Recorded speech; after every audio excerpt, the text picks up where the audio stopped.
Welcome to another episode of Babcia and Yia Yia Travel the World. It's a place where we like to spend time talking about all things travel and how travel can be part of your lifestyle. Whether you're hanging out at home or you've got boarding passes in your hands, travel influences us every single day in tons of ways. My name is Alex. I play the Babcia role, and I am a mom of 3 grade adults, an elementary school teacher, and an overseas traveler. I love to blog. You can find me over at www.tgctravel.com, and I'm an overall travel junkie. Hello, guys. This is Terri. I'm Yia Yia, and I'm also a mom. I have 2 wonderful adult children. I'm a teacher, and right now I'm a U.S. traveler, getting excited about spreading my wings and being a European traveler again. Today we're going to share some of the things that keep us travel happy when we are not out and about. We're going to talk about books, food, travel tips, and products that we love. And it's all going to start with a little segment we like to call Now Boarding.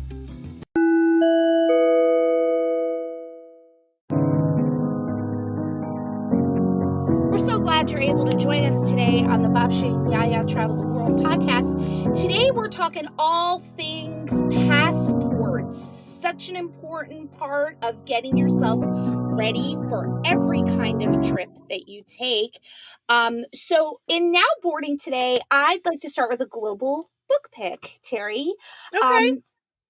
Passports are relatively in the grand scheme of things, they're a relatively new document. They haven't been around forever, and they really became kind of in vogue and used as an official document during the mid 1800s. And people used them before that, but really it was more like travel papers. So there is a book that's all about this if you're really interested in it. It's called The Passport, The History of Man's Most Traveled Document, and it's by a man named Martin Lloyd. And he kind of explains how the passport came about and why it exists in the form that it exists today. Because I don't know if you've ever looked at your passport very closely, but your passport, your American passport, is written, the entries are in English and in French. So if you look at it, it's actually because French is the language of diplomacy, and that was what was used in the very beginning. And this guy kind of goes into explaining all of that. So very, very interesting. Yes. When you think of passports, what's the first go-to item that you think of for that? You mean what I need to have for it, or the process of getting it? What you need to have. Yeah. Product-wise, I really like, with my passport, using an RFID wallet or passport holder, one that's big enough that's going to hold all your stuff, your cell phone, and everything that's good, and it's going to protect it from any of the RFID skimming, keeps you safe, and they're cheap. I looked up one on Amazon you can get for $17.99. And how perfect is that to have everything together, safe, in one spot?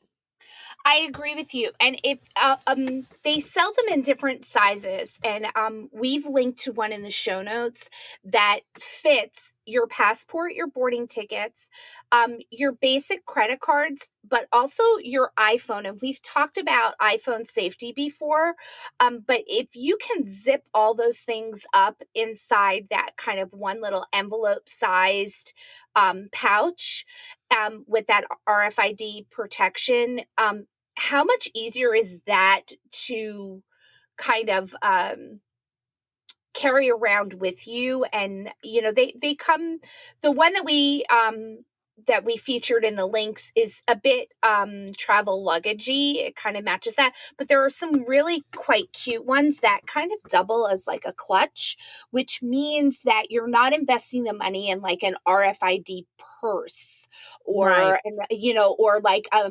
men's, they have men's wallets as well. But I really like the idea of being able to protect your cell phone in that pouch as well. So I think it's a great idea. Um, Yes.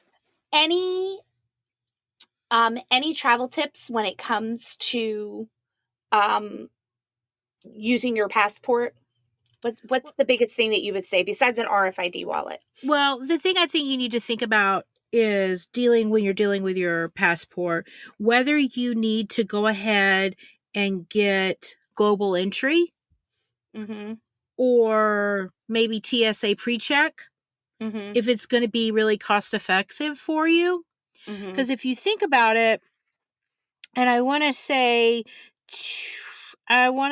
trying to look where the global entry, it's about $100.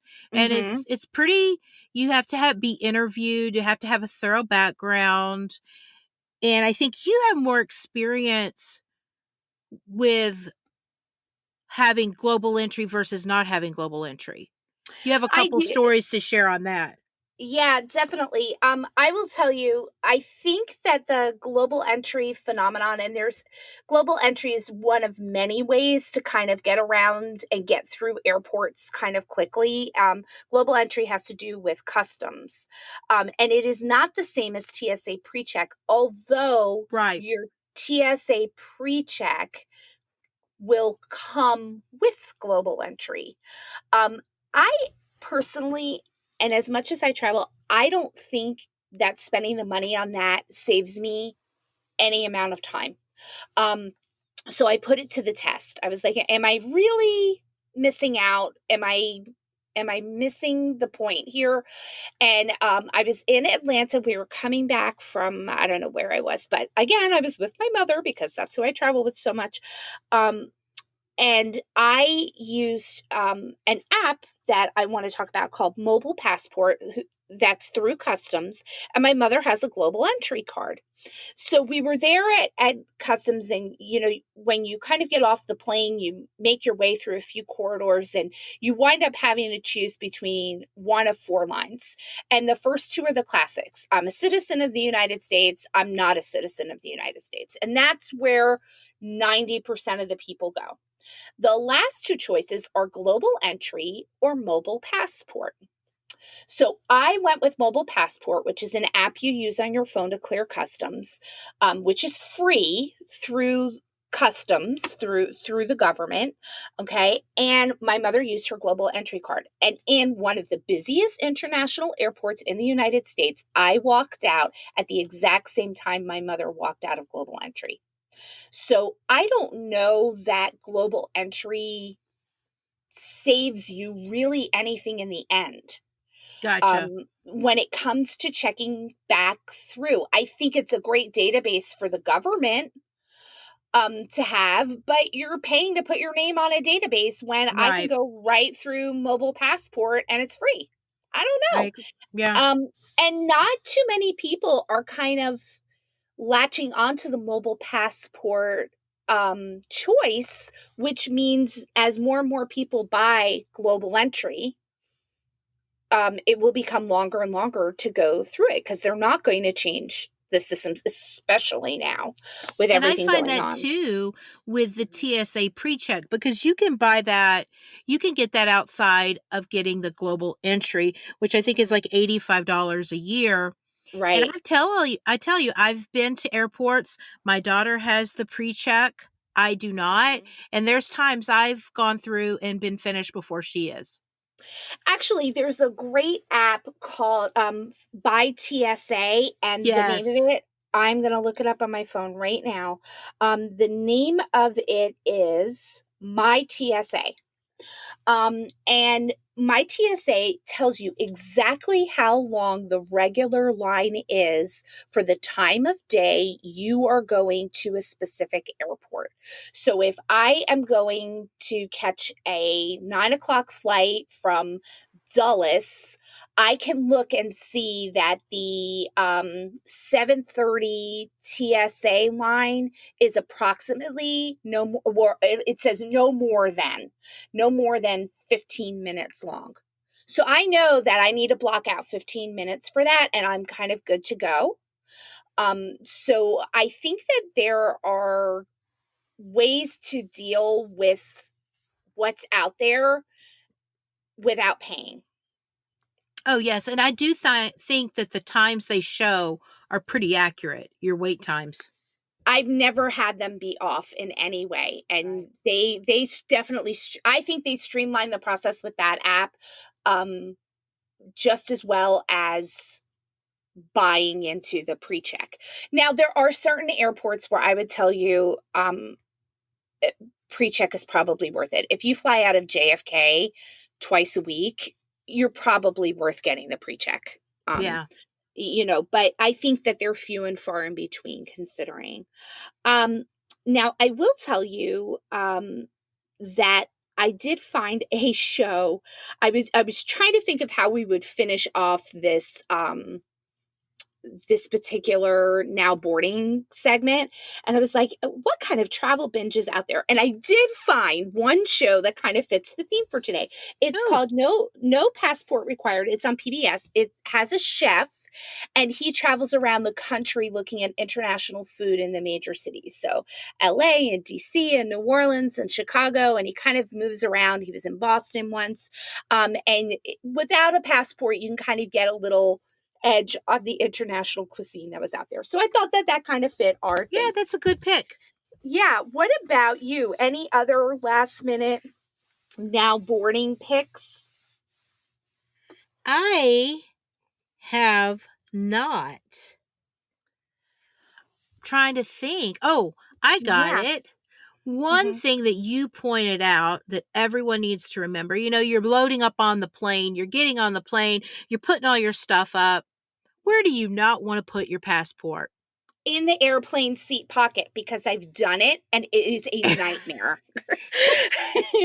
I have the biggest fear since you told me that anytime I get on a plane of putting my personal stuff there because I'm like, I know I'm going to forget it. I know I'm going to forget it.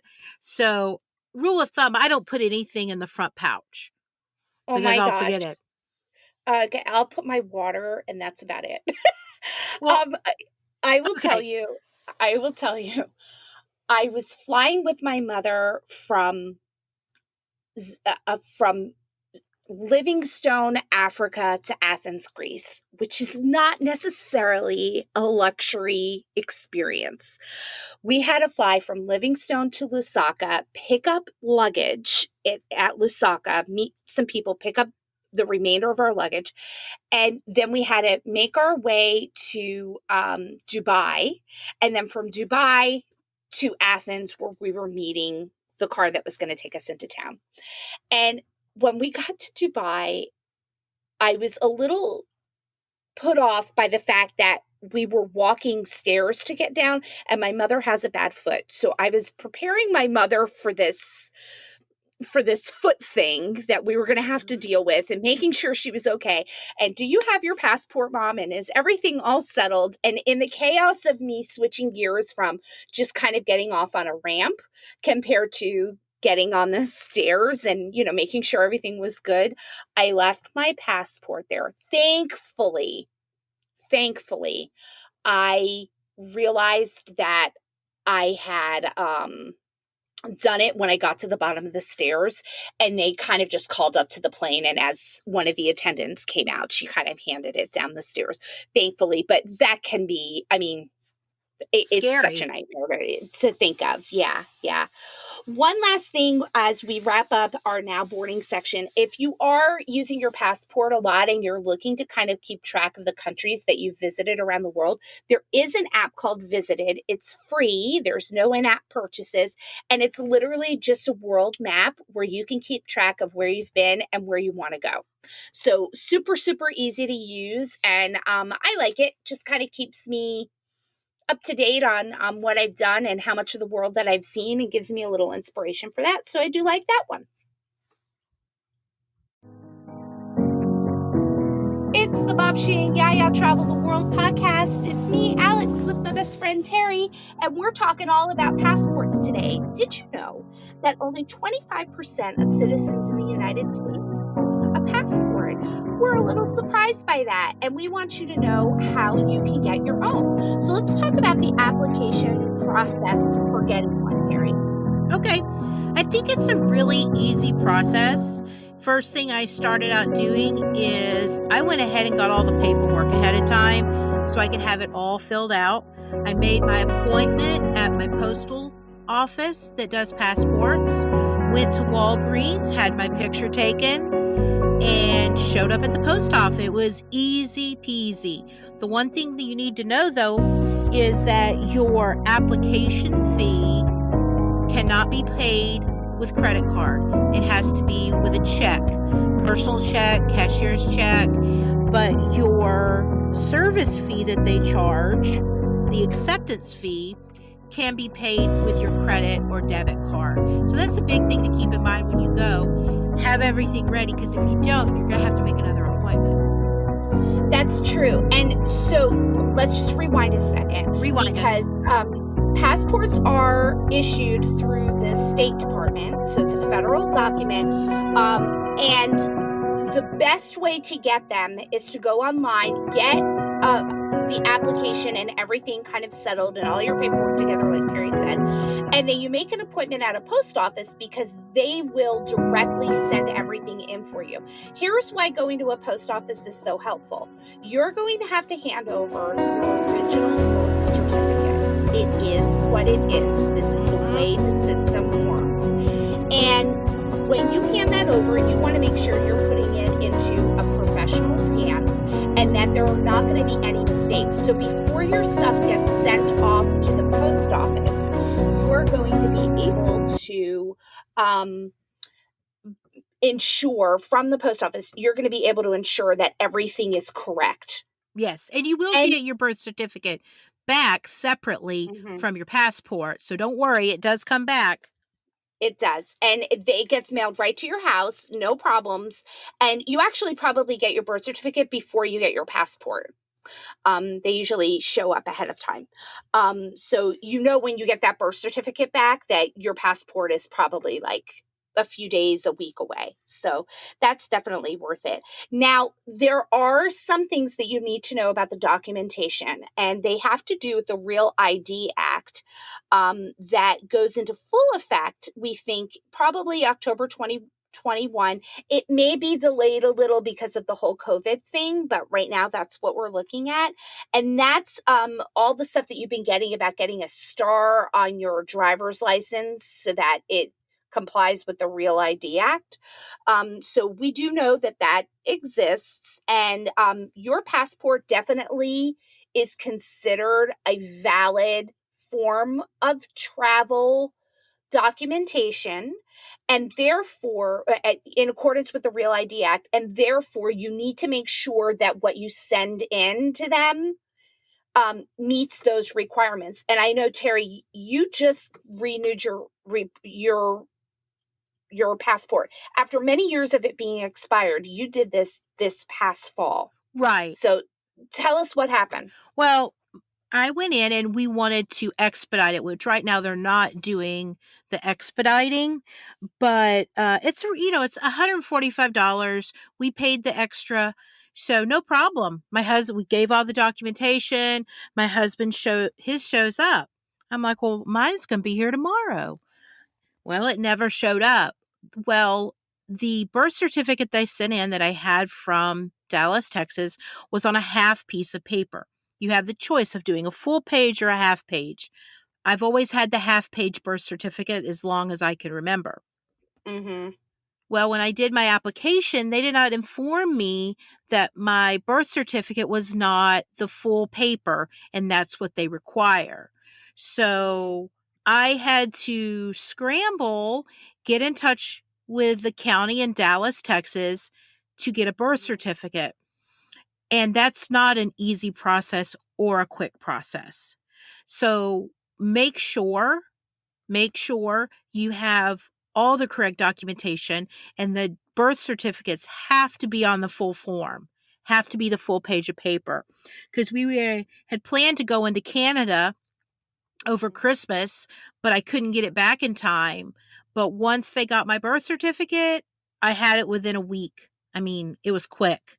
So Yeah, they are definitely fast. Unfortunately, you did wind up in a situation where they probably didn't communicate as well as they could. And, they are up against the Real ID Act and, kind of complying with that as well. And I think you wound up kind of in that yeah, but it all worked situation. out. Except now Yes. the COVID hit and I didn't get to use it this summer. But Yes. it's waiting. It's waiting to be used. It is, and we're going to use it. We're going to stamp away, definitely. One of the things that a lot of people don't think about is passport safety.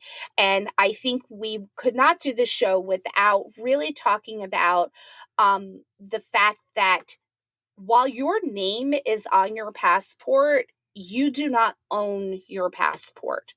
The United States government owns your passport, and therefore you are the custodian of it. And as a custodian, there are a few responsibilities that you need to realize. And the first one is that because it's a document, a diplomatic document, it's no one can like take it out of your hands away from you without your permission. And you need to be really clear on who's touching your passport and where it's going. Let me tell you a situation that came up that was kind of like crazy. I was in Africa with my mother, and we were going across the Zambezi River at a famous crossing called the Kazalinga River Crossing, which is this barge that takes two 18-wheelers at a time and foot traffic through hippopotamus and crocodile laden Zambezi River, and you have to clear customs on both sides of the river. So in Zambia, the tourism authority, the tourism ministry, really doesn't care for people to kind of be on their own. They would prefer that you be with at least a driver or someone, which I can understand. You don't want people getting lost and there being an incident, especially with so many large animals around. And this was an area where that is prevalent. So we had a driver take us to the Kazalinga, and he looked at us with all the sincerity in the world. He certainly wasn't scamming us in any way. And he said, I'd take your passports and get them stamped now. And I thought, you are out of your mind. This is the American in me. You are out of your mind if you think I am going to hand you over my travel documentation that has my visa in it to be here and, everything going on that I need in order to identify myself, and just hand it for you to walk away to a building where I don't know where you're going. I said, so I kind of compromised. I said, here they are. I am walking with you, I said. He goes, oh, no, you stay in the car and relax. I said, no, I really like to see it. I'm curious. And that was enough for him to not feel like I was offending him in some way. So they were in his hands, but I walked with him the entire time. And this is why it was such a big deal. He goes, okay, stand here. And we were at the back door of the customs building, which there's no door on it. It's just an opening. And he said something in the native language, and a guy came and kind of stuck his hand out, took our passports from him. And it was obvious that he was a customs official, stamped them at the back door, and we didn't have to wait in line. So I kind of understood why he wanted to do it. He was saving us time. However, they're not my documents to just hand over to whoever I want to, like I've got to stay with them. So it was a bit of a compromise. It was crazy. And then we walked down to the river's edge, and we got on this barge with our suitcases, and we went across with two 18-wheelers on a bench, and we went across the Zambezi River, and we got to Botswana, and we had to clear customs again. So a driver met us on that side as well. And he said to us, I will take you now to clear customs. And it was a completely different experience. He was like, I cannot touch your passport. You must walk up to this window and do it yourself. And there was no line. It was certainly very pleasant and very easy to do. But it was just so amazing to see how one courtesy in one country is considered totally not a courtesy in another country. And you kind of have to be able to shift gears with all of that kind of stuff. So it was an incredible adventure doing it between customs and the barge. And like, I can't even tell you how many 18 wheelers were in line to go across. They're building a bridge to kind of take care of this traffic. But some of these trucks have been waiting 3 weeks to cross the river because the barge only goes 5 times a day and it only carries 2 trucks at a time. So there were Wow. hundreds of trucks waiting and only 10 get across at a time. That's it. Wow. And once there's 10, that's it. No more. So it's going to be very different when they have the bridge. I've been waiting and the bridge is not yet open. So it'll be very interesting. They're still ferrying people and 2 18-wheelers at a time. So you do have to be very careful. I can only think of one time, one exception when your passport's going to be out of your hands and it's kind of okay. And that would be on the cruise line. Mm-hmm. So be prepared when you go on a cruise that you're going to hand over your passport. It's going to happen. Mm-hmm. I know sometimes you go places that don't require a passport, but the ones that you do, they're going to be collected. And why is that so, Alex? Well, some of it is tradition and others is convenience. So when you pull into a port of call, on a cruise and you need a passport to like even go to Alaska because you'll probably stop in Canada. Right. So like you're going to use it on a cruise. So when you get to your cruise, they're going to take it from you and your passport is then delivered to the bursar's office on the ship, which is an official kind of safe room for documentation. And it's where like the safes are and all that other kind of stuff. It's in this room. And so you pull in, let's say you're cruising the Mediterranean and you leave Barcelona and you pull into, where do you want to pull in, Terri? Ooh. Sicily. There you go. Okay. You're going to pull in. You're not going to go and clear customs. You're going to get off the ship and you're going to go do the thing that you do. While that is happening, a customs official is going to board the ship and he's going to go to the bursar's office and they're going to stamp every passport on the ship as somebody who's cleared customs. So these are agreements that are made all over the world for cruise lines. So that is why you will not have your passport with you because that's the bursar's, one of the bursar's official jobs on the ship is to keep your passport safe. Right. And I think it does make it easy for you. Yes. I mean, yes. I can only imagine if you had to do it yourself every time you pulled into port. I mean, it's a lot. I mean, think about what it's like in an airport, and that's a couple of hundred people on a plane. Imagine what it's like with 3,000-4,000 people getting off a ship. Like they just can't handle the influx that way. And it's far quicker not to have to deal with all of that. So the cruise ships kind of pre-check you and then customs can take care of it while you're touring whatever it is that you're touring. So that's one place where you kind of can be, out of sight of your passport. Other than that, be careful with passports in hotel room safes. Expect your passport to be your major form of identification when you're overseas. In Europe, if you check into a hotel, the first question they're going to ask you is, can I see your passport, please? They're getting your passport number and information off of it because they're registering you in the tourism system that exists there. And that way, if you have any money due back to you through something called a VAT tax, they've already got you in the system. So they've already tracked that you've been in those places where you're getting kind of a refund back. Gotcha. So, expect people to kind of take that number and roll with it. It's used internationally far more. But I want to say this.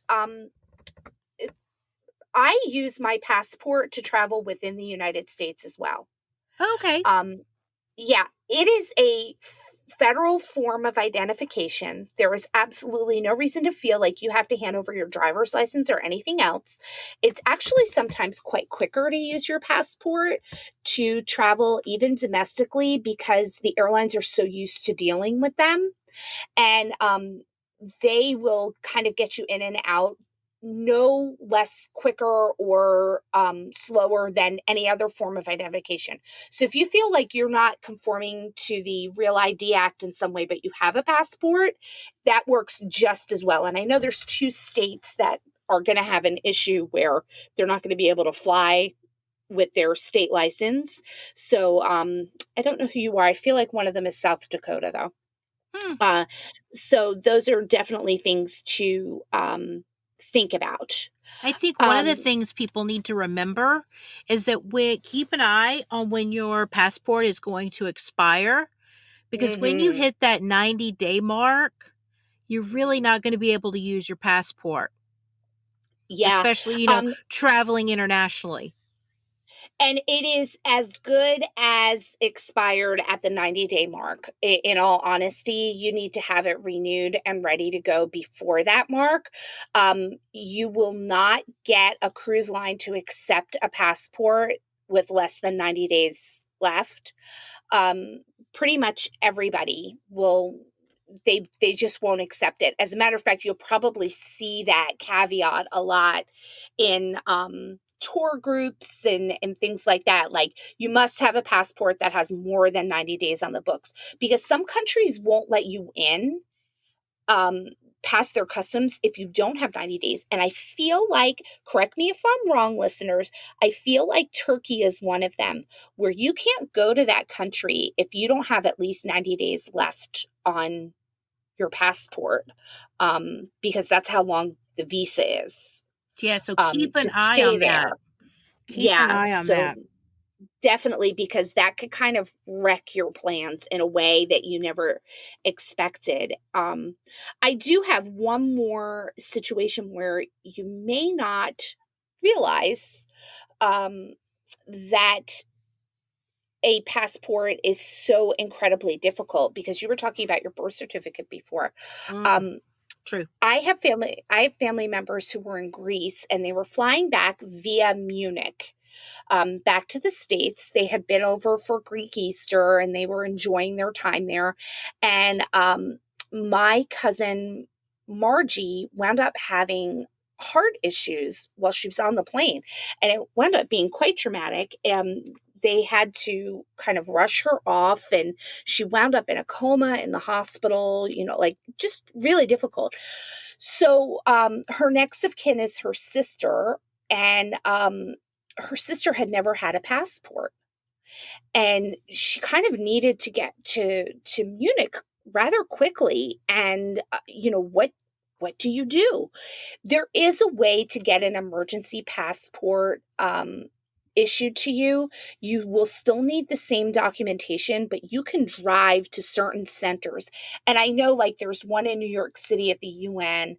I know that, of course, Washington, D.C., and there's a couple of other, I want to say there's maybe a dozen places that you can go around the United States where you can get a passport put into your hand, like, on the spot, because of an emergency like that. And it would definitely be helpful to know about that kind of stuff. So I would definitely think in those terms.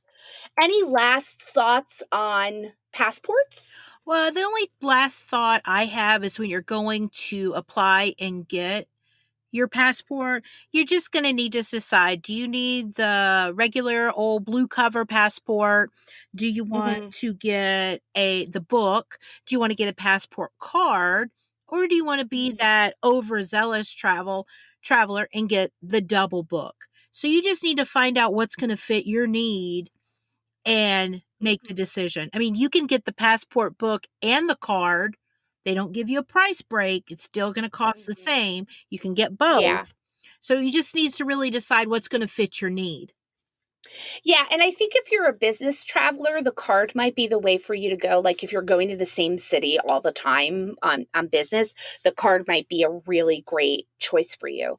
I think the classic book is probably the best one just because not only is it um your travel document, but it also becomes a travel memory. And I do think that Yes. that's super cool. And you do get your expired passports back in the mail.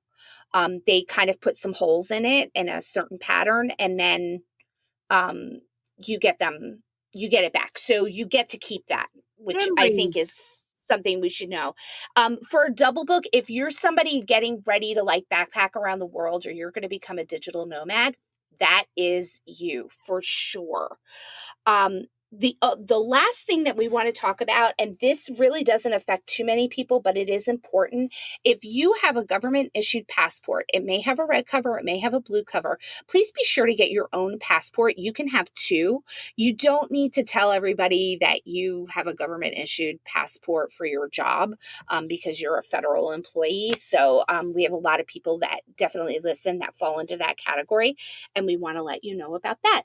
And with that, we're going to wrap up the big passport show with a lot of information. Everything we talked about today, you can link to below, including the State Department to get started on getting your very own passport. And we are happy that you were able to get enough information out of this to inspire you to go ahead and apply. We'd like to see you out there traveling. Thanks for joining us today.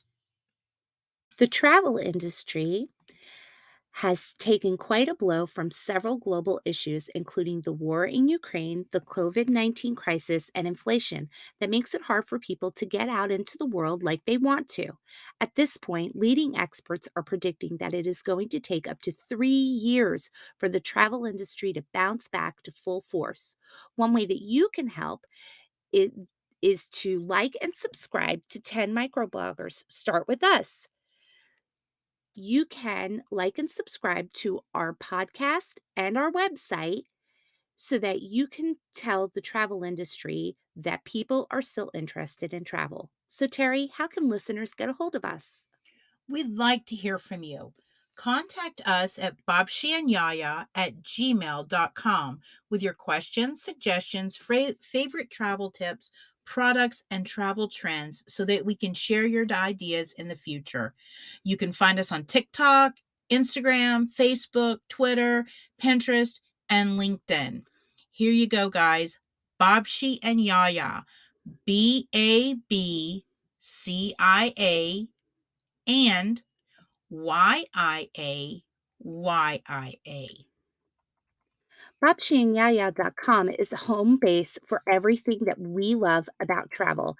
And it's where we store our show notes as well as many of the resources that we offer to our travel community, including travel literacy for the kiddos. We always have new posts about all the things we love and about all the travel we're up to, including today's topic, as well as features on destinations, travel lifestyle, and stories to make you smile. Didn't get all that? Just check out our show notes for all of the ways to stay in touch and links to anything we chatted about in this episode. As always, thanks for joining us for our journey.